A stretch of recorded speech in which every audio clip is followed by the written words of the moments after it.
year, and he on Chavdalet Ab, the 24th of Ab, is a Hilula of a great Rabbi, Rishon Lezion. He'll become the 24th Rishon Lezion.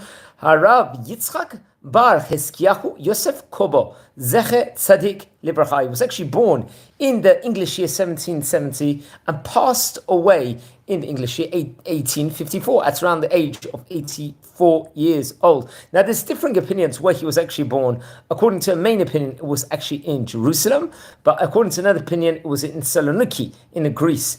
I'm not too sure. Whatever it had been at a very young age, he was very much dwelling in Jerusalem, as we will relate over. He actually came from the great Kovo family, which was a great family with full of Rabbanim and great Torah heritage, and were part of great congregations throughout. According to one opinion, by only the age of 9 years old, he was already dealing with writing different Torah novel thoughts, which was very, very incredible. At one stage in time in his youth, or later on, but around that time period, he actually went to Poland for some reason or not, but obviously dwelling and dealing in a lot of Torah activity over there respectively. And I believe it was in the year, so he was born in 1770, and already in Jerusalem he was writing a lot of different letters, a lot of different Torah thoughts, and was corresponding with many of the great rabbis throughout. I believe in the year 1793 he actually wrote, I think some sort of haskama within regards to a printing of the Chidushim on the Me'eri, on Masechet Shabbat, on the tractate of Shabbat also, which was a very prestigious thing to do. Later on, he was teaching a lot of Torah throughout and writing a lot of thoughts. In 1815, he was sent as a Shluchei Rabbanan, as a rabbinic emissary, let's just say, to Turkey. Remember, in those times, a Shadar, a Shluchei Rabbanan, would be a great rabbi going to various different countries and really strengthening those communities respectively. In Torah, they would teach over there, and it wasn't just a fundraising trip, it was very much a strengthening, and many of the great rabbis would spend a significant time period and take on really top positions in those locales where they would go to. So he went in the year 1815 to Turkey, and I think it was a time period where also other family members had actually been a Shadar also. And I think he had correspondence with the famous Gvir Yitzhak Ardit also, who actually at that point in time period, the Kuntras, the Degel Machaneh, was being written, which was based on She'elot and Teshuvot, which we'll touch on later. I think on the book of Rabbi Ephraim Navon's Machaneh Ephraim, if I'm not mistaken, also. And afterwards, I think he was sent as a Shadar to various countries in Ashkenazic territories also. So he was very, very, very well traveled.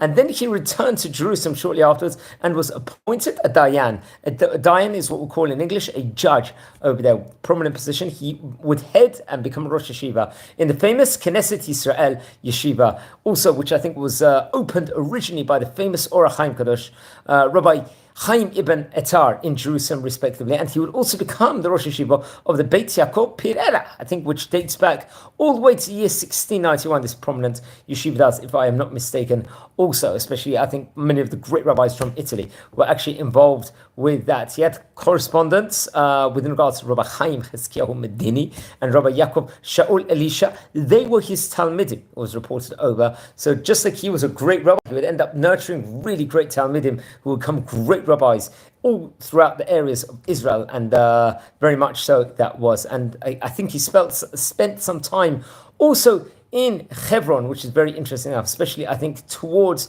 the late 1820s, if I'm not mistaken. I think he sent a mission letter to Rabbi Yosef David Ayash at the time, who was a rabbi of the Nablus community, respectively, which I recommend everyone to speak about. He was one head of the Sephardi community in Jerusalem, and obviously had a very, very prominent position there. I think in the year 1836, it was he was among one of the 31 rabbis who signed the appointment letter of Rabbi Yehuda Navon.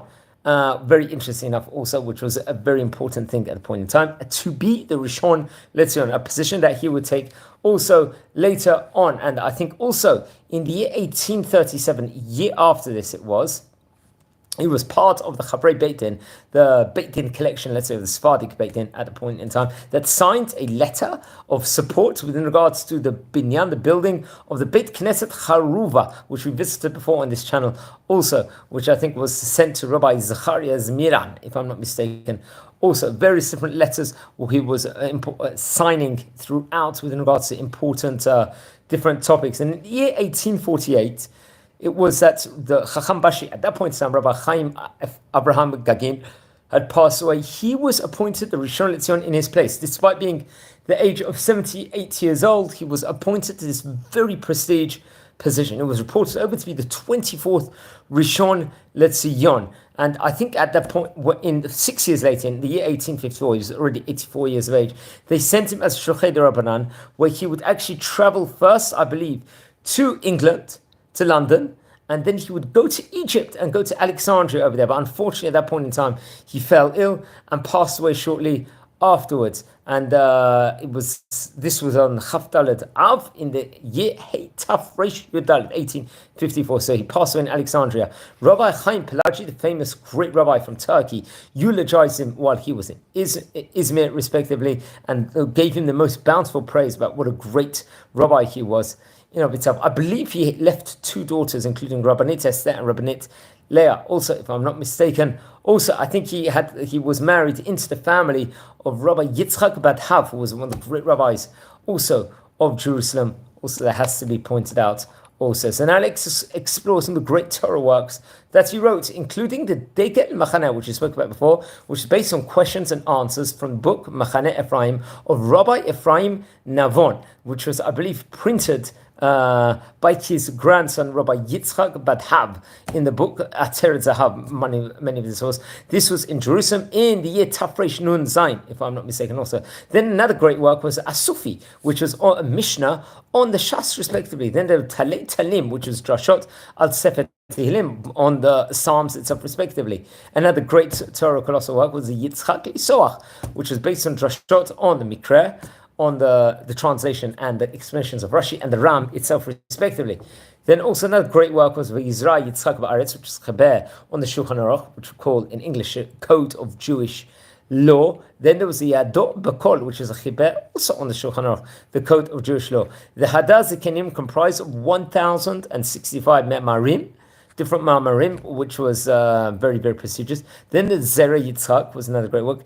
Or Einai, which was a chiber dealing with the book Operation, the book of creation, respectively. I think this came out in the year 2016, if I'm not mistaken, from his great-great-grandson. Then there was Hamorot HaGdolim, which is Ktav Yad, I believe, which also came out in the year 2016. So please, Chavdalet Av is the great rabbi's Hilula. Please don't forget to light candles in his memory, and it would be actually interesting that the Rishon LeZion after him was Rabbi Chaim Nisim Abulafi, another great rabbi that we've spoken about on previous occasions. So don't forget to like candles in memory. Please subscribe to the channel. We've covered more than 330 great rabbis of yesteryear. We're a community here. We appreciate it. Please like the video and share the video. I'm wishing you brachot from Israel.